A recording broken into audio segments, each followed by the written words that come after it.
Today, the number one performance hack on planet Earth. Michael McLean, brassballsvideos.com. I am an ex-professional hockey coach, ex-amateur championship hockey coach, turned 8-figure entrepreneur. I am a husband, a father, and a small business owner just like you. You can actually download a free copy of my brand new book below in the description at brassballsvideos.com. It's a simple 22-page digital book, 5 ways to unfuck your life in the next 30 days.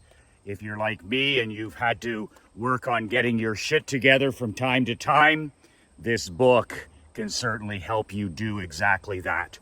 Free download below. So I'm going to be sharing some stories in the upcoming week that really, to me, explain the number one hack or the ultimate success secret, I would call it, to top 1% performance in any area of your life. Whether it's wealth, whether it's health, whether it's relationships.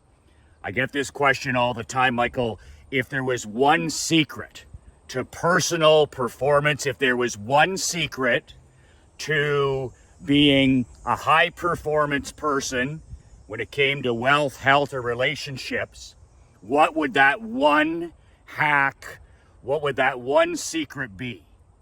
So this week I'm going to share with you every day a different short story. Some of them won't be that short, but they will be entertaining. And admittedly, these stories are not for every Tom, Dick, and Larry.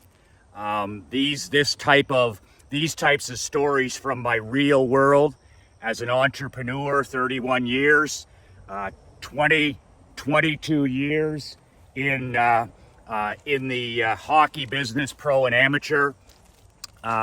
These types of stories admittedly horrify, absolutely horrify. Cupcakes, snowflakes that melt under pressure, and they literally are mocked by the 99% quiet desperation normies. So, watch these at your own discretion. The first one, and the number one hack, or the number one secret to top 1% performance in any area of your life comes down to me to one word that you almost see from nobody in today's world.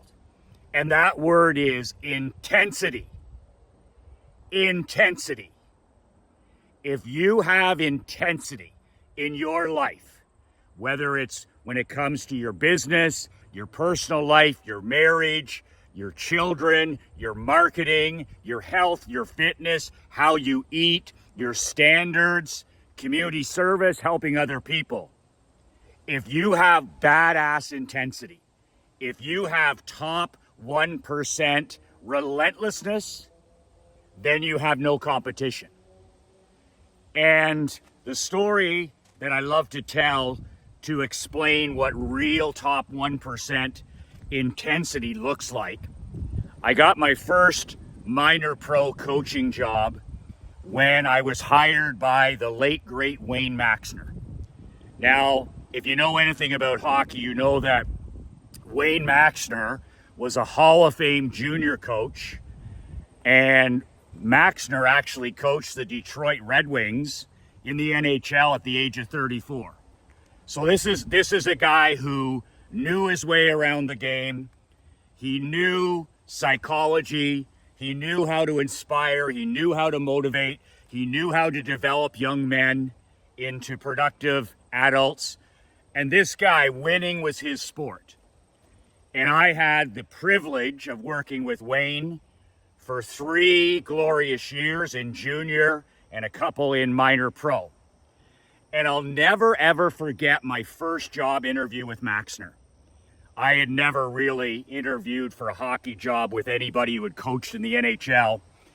And I remember before he hired me, he brought me into his office. I actually had to drive 8 hours, 8 hours one way, 8 hours home. And the interview was 5.5 hours in his home office in Windsor. So I had to drive almost 8.5 hours. And then we sat down in his basement home office and we literally talked about life, about hockey, about building great teams for I guess the interview was about 5.5 to 6 hours. And then as soon as the interview was over, he didn't make a decision.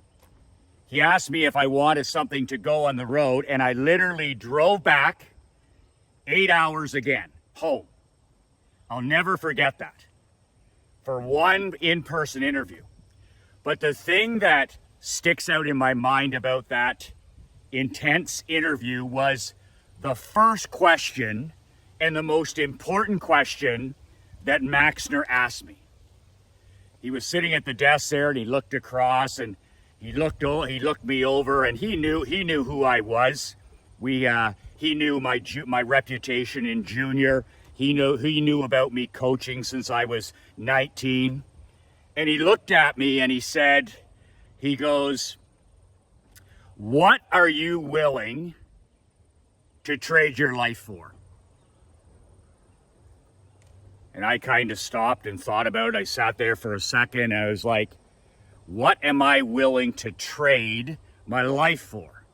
I was 24 years old, recently graduated from university.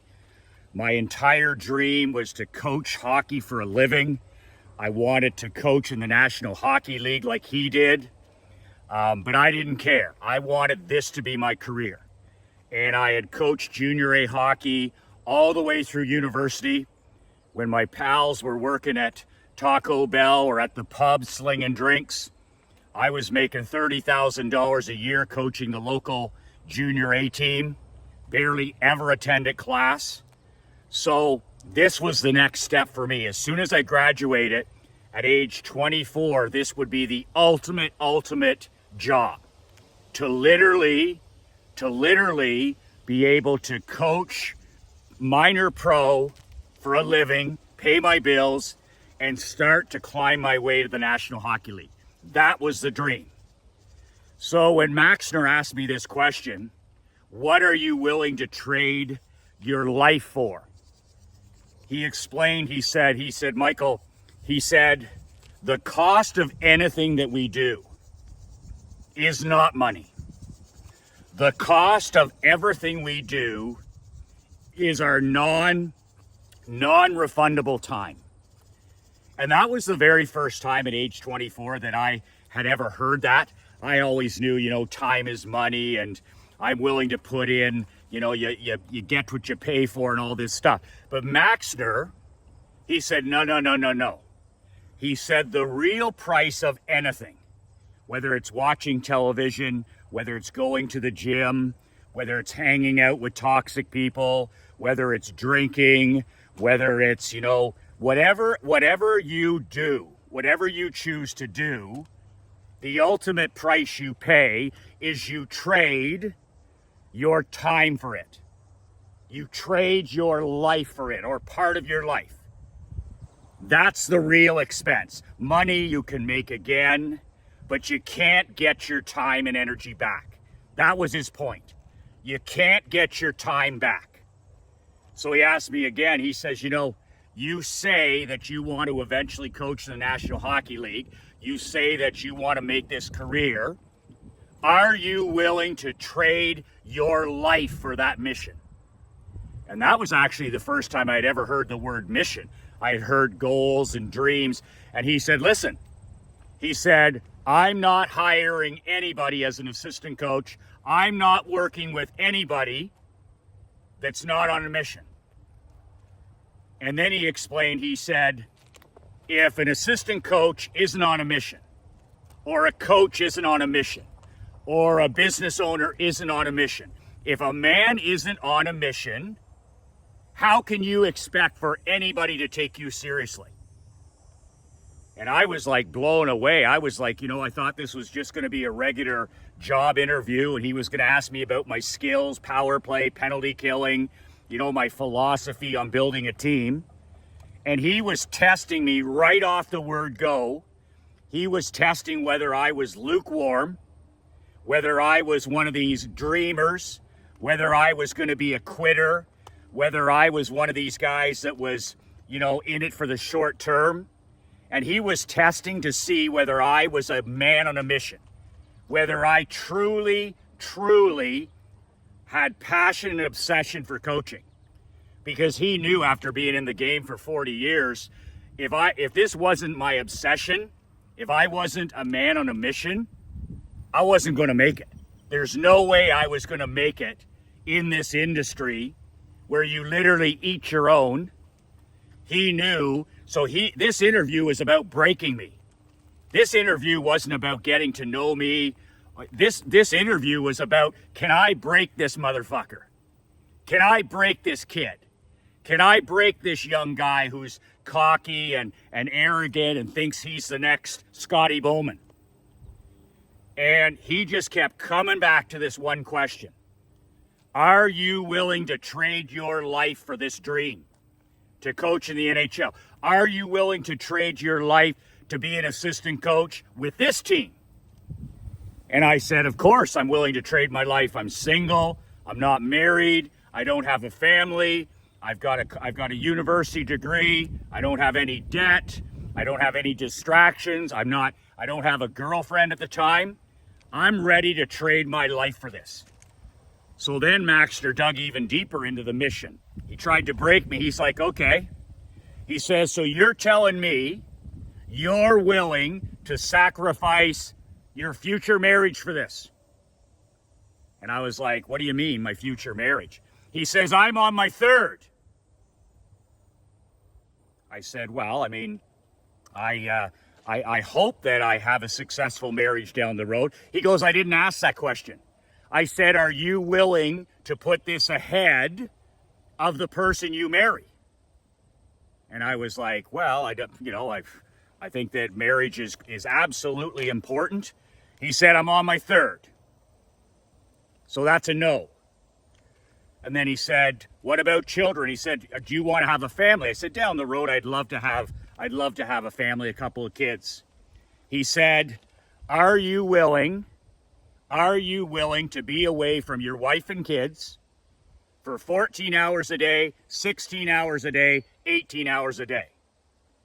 And I was kind of like, well, I think so. I said, I want to be there for my kids. I want to be there for my wife. He's like, I didn't ask that.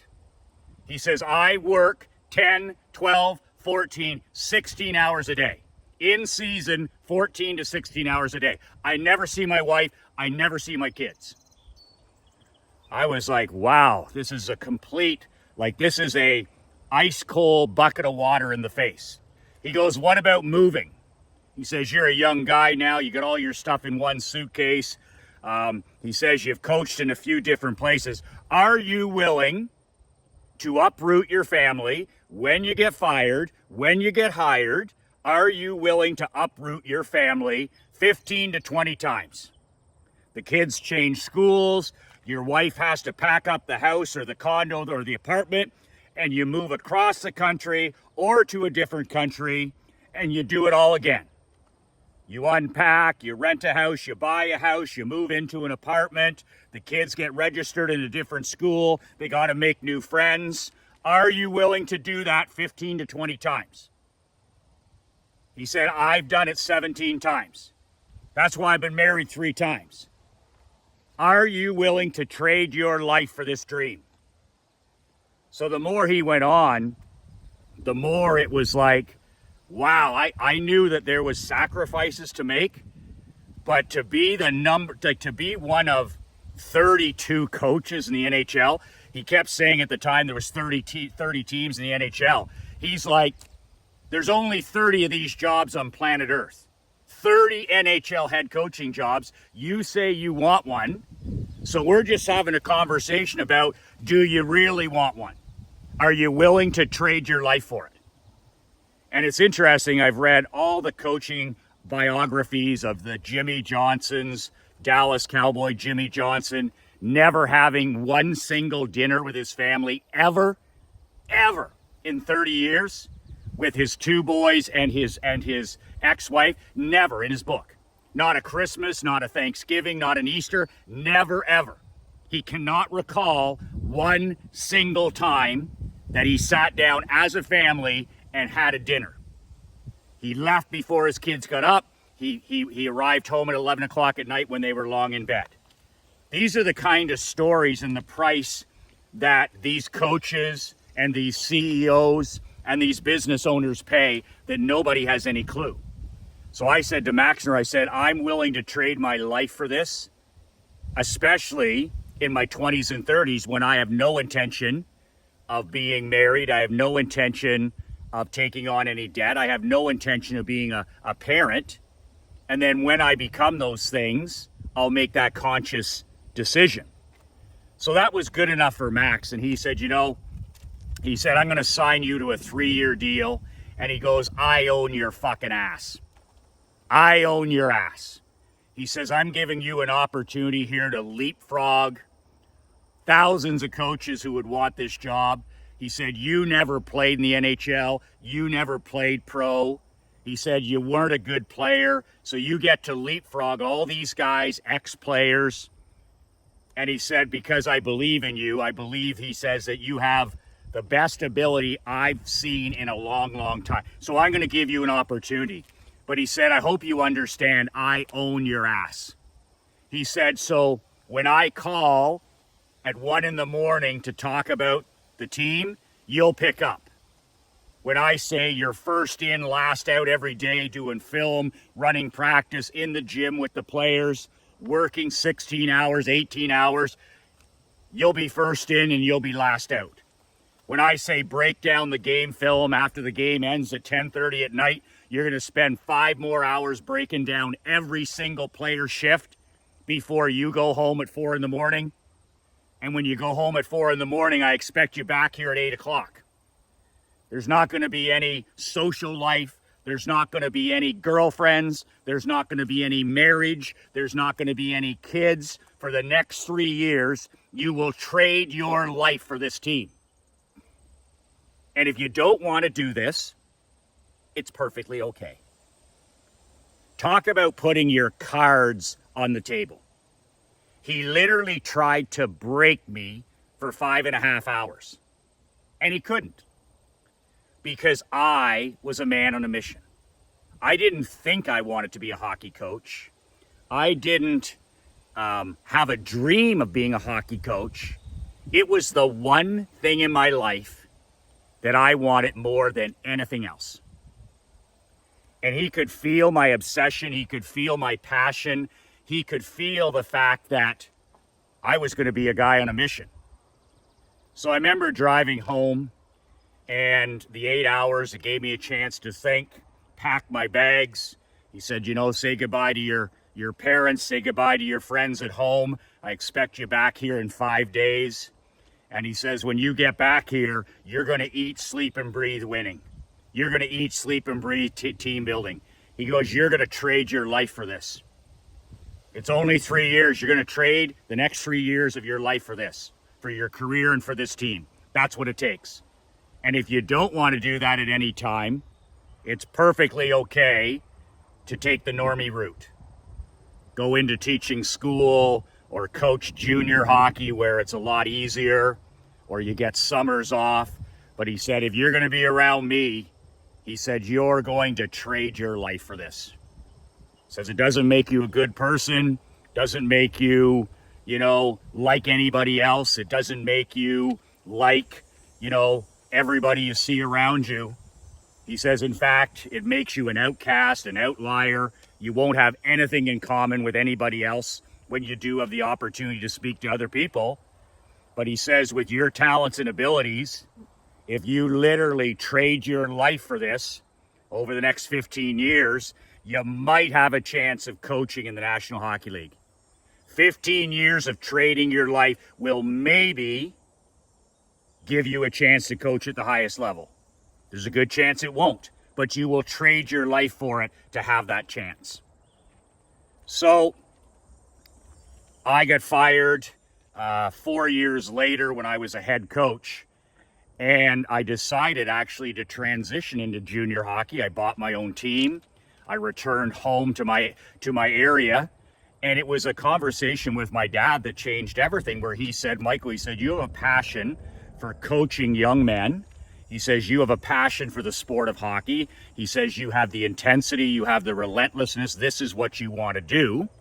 He said, before you take your next pro job and pack up your bags and go work for somebody else, my dad said, why don't you buy your own junior team where you're the owner, where you're the general manager, where you're the marketing director, and where you don't answer to anybody but yourself. And I was just like, wow, what an incredible idea. He said, because you just got fired because the owner ran out of money. You're doing a good job coaching, the team's doing well, and you get the carpet pulled out. You get the pipe because of the owner. He said, what about dialing it back and working with kids that are 16 to 21, that's more of your age group, and helping these young teenagers become good young men, helping them get scholarships, helping them become better people, and you're the boss of the entire thing. So, to make a short story long, that's exactly what I did with two of my teams, the Smith Falls Bears and the Perth Blue Wings. I was the owner, the general manager, the president, the marketing coach, the bottle washer, the laundry attendant, the head coach. I was it all. And I traded my life for it. And I don't regret one single second. It made me who I am as a husband, a father, an entrepreneur, a marketer, a man. Learning that passion from Wayne Maxner that whatever you decide to do, Michael, whether it's running your own company or coaching tennis or becoming a copywriter or buying a business franchise, whatever it is you do, always ask yourself before you start, is this something I'm willing to trade my life for? And that could be the next year. It could be the next 5 years. It could be the next 10 years. It could be the next 45 years. But that shows that you're on the right path when you have such passion, obsession, that it's literally your purpose and your calling, that you answer that question and say, actually, I am. At this stage in my life, I'm willing to trade my life for this. That's what it takes as a hockey coach to be number one. That's what it takes as an entrepreneur to be number one. That's what it takes as a small business owner to be number one. A husband, a father, that intensity, that absolute passion, even more than passion, obsession, where you answer your calling. This is what I've been put on earth to do right now. Doesn't have to be forever, but right now, this is what I need and want to do. That's a mission. You cannot not do it. You cannot not talk about it. When you talk to other people, this is all you want to talk about. You don't have anything in common with anybody else. You don't have anything in common with excuse makers and whiners and criers and victims. You don't have anything in common. And that's because of your intensity. Your intensity.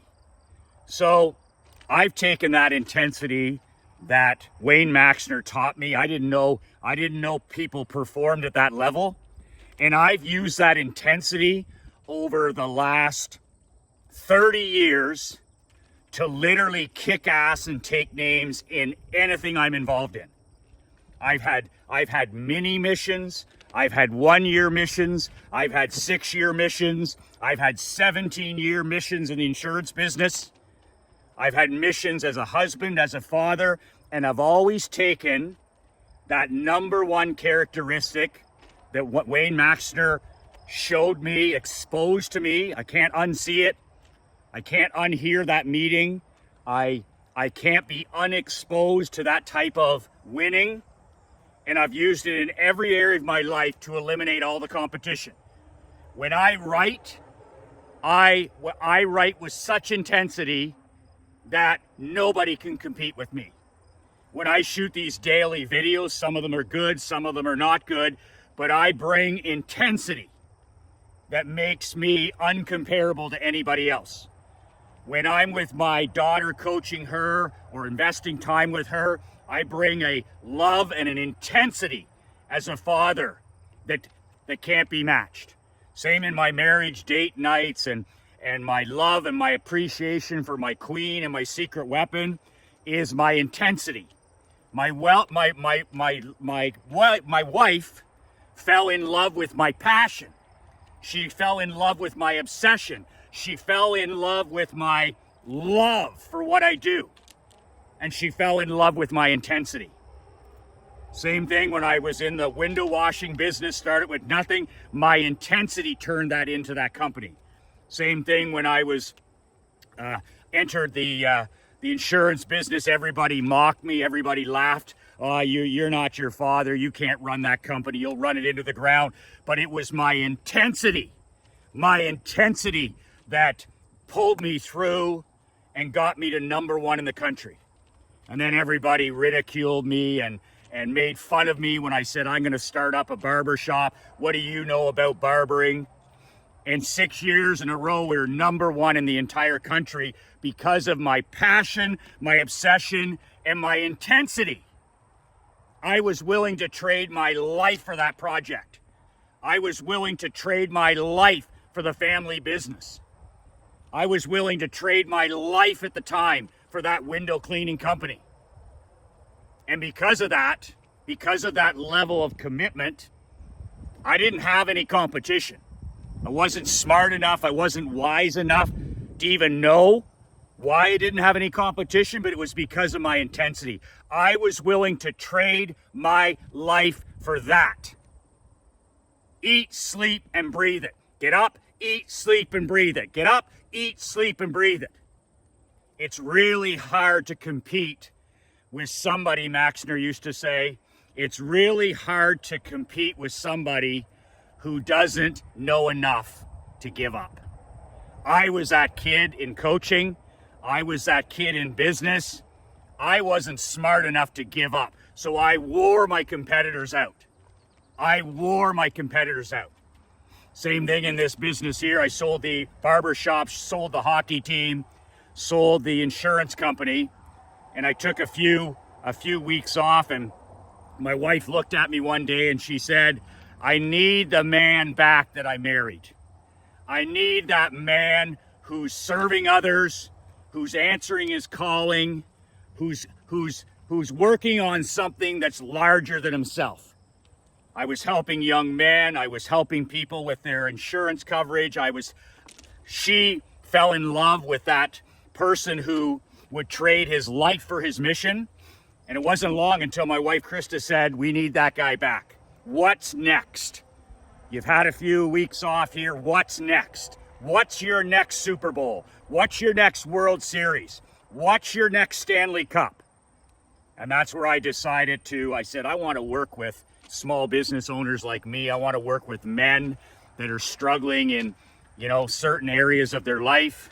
I want to help 1 million entrepreneurs live life and do business on their own terms, to enjoy the fruits of their extreme labor. They're trading their life. They've been trading their life for these companies and these businesses, and I want to help them have more peace of mind.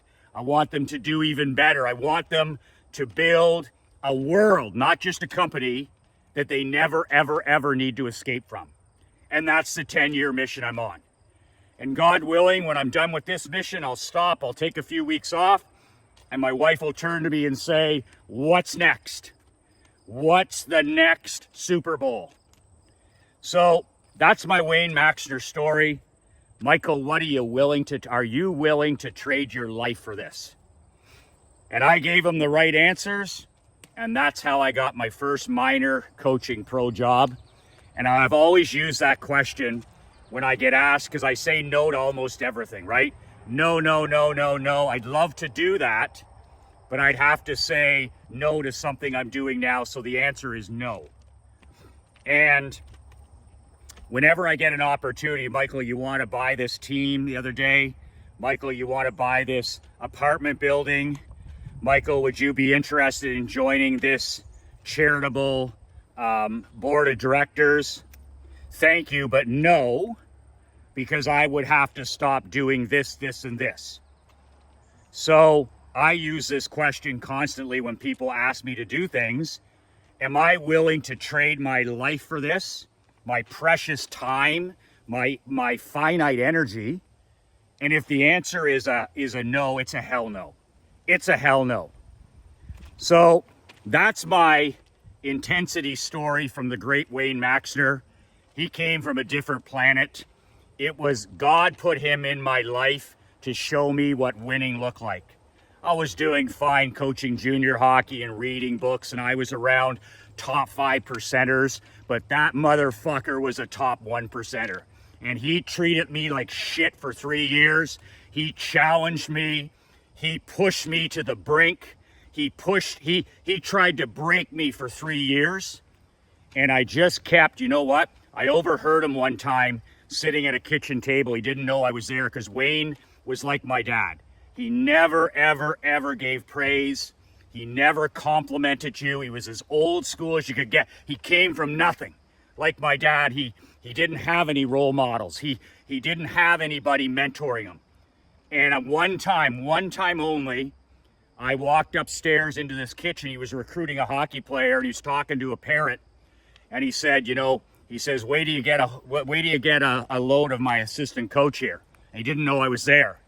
He said, of all the coaches that I've put in to head coaching jobs, and he has a big tree, he says, this is the best. This is the best kid I've ever seen. It's the best kid I've ever worked with. And I'm telling you, just me overhearing that behind my back, it's the only compliment he ever gave me in 3 years. He never praised me.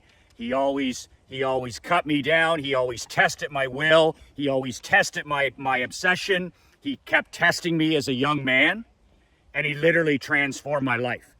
You know how guys that go to West Point say, or guys that do Hell Week with the SEALs, and they say, once you've gone to West Point or once you've done Hell Week, everything else in life, the rest of your life is easy. That's how I feel after my 3 years with Maxner. After my 3 years with Maxner at such a critical time in my life, my mid-20s, I have to say that everything else after that is pretty easy and pretty simple. I ain't never ran into a guy like that ever since. I only needed to run into him one time. But man, oh man, he made me grow up in a hurry. He knocked the piss and vinegar and the dreaming out of me. He said, if you want this to happen, trade your life for it. He didn't talk about affirmations or meditating or ice baths or reading this book or going to this seminar. Trade your life for it. Nick Saban traded his life for football. Bill Belichick has traded his life for football. Steve Jobs traded his life for that company. Henry Ford traded his life. Andrew Carnegie traded his life. Gandhi traded his life. Doesn't make it noble, doesn't make it right. I'm just telling you what it really takes to be number one. And anybody else that tells you any different with their life balance and having it all, they're fucking well liars. You can't have it all. It's the very first thing Wayne Maxner said. Pick your life, because you can't have it all. If you want to have family dinner and you want to have 4 kids and you want to live in the same community and you want your kids to have stability and you want a regular life, then that's perfectly fine. But it ain't this life.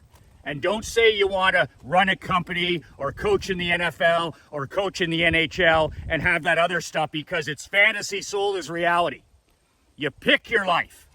And the secret to being number one isn't balance. It's extreme imbalance. It's extreme imbalance. And Maxner was the god of that. He said, we're going to work 14 hours a day, 16 hours a day for 8 months during the season, like the NFL guys do, like the college guys do. And then he says for 4 months in the off season, you're going to reclaim a little bit of balance. You can spend a lot of time, at the cottage, at the lake house. You can spend time with your wife, your kids. You can go all in on family. And he says, but then once it ramps up again in 3 or 4 months, you're trading your life for it again. The thing that I've noticed about entrepreneurship, being a small business owner, is there is no off season. I tip my hat to men like you, because you don't get 4 months off. You don't get 2 months off. I find entrepreneurship more demanding than sport. When I was coaching hockey, I'd have 3 months off. I'd have, I could recharge the battery every summer. Same thing with college coaches, NFL coaches, baseball managers. They get months off. But when you're an entrepreneur like you and me, there's almost no time off. So I tip my hat. You're the hero in the story. You're the true hero in the story.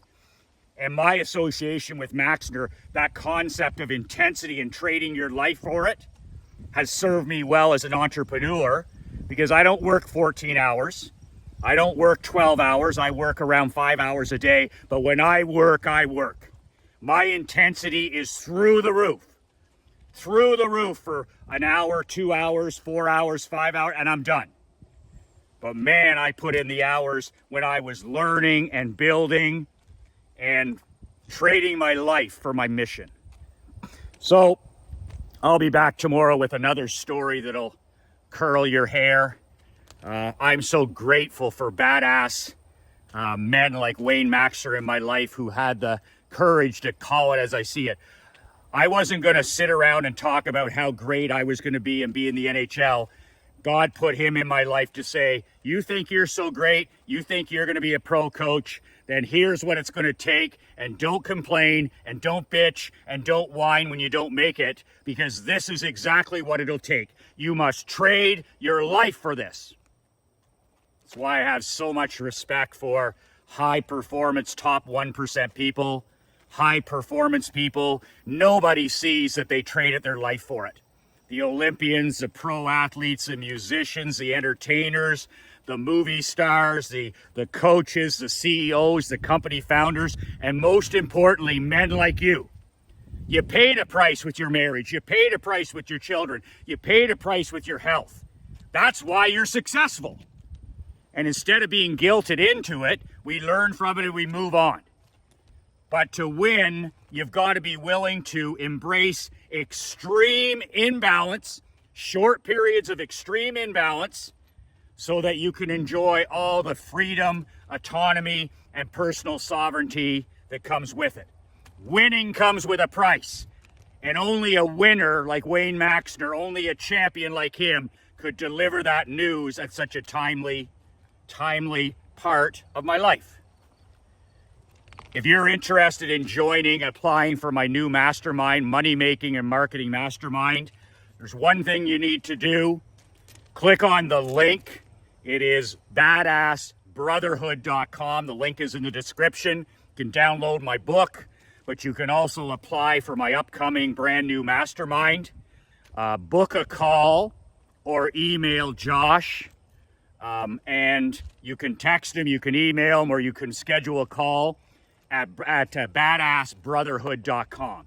If you need more intensity, if you need more passion, obsession, if you need help finding your next calling, your next mission, your next purpose, then this mastermind might be something you look at.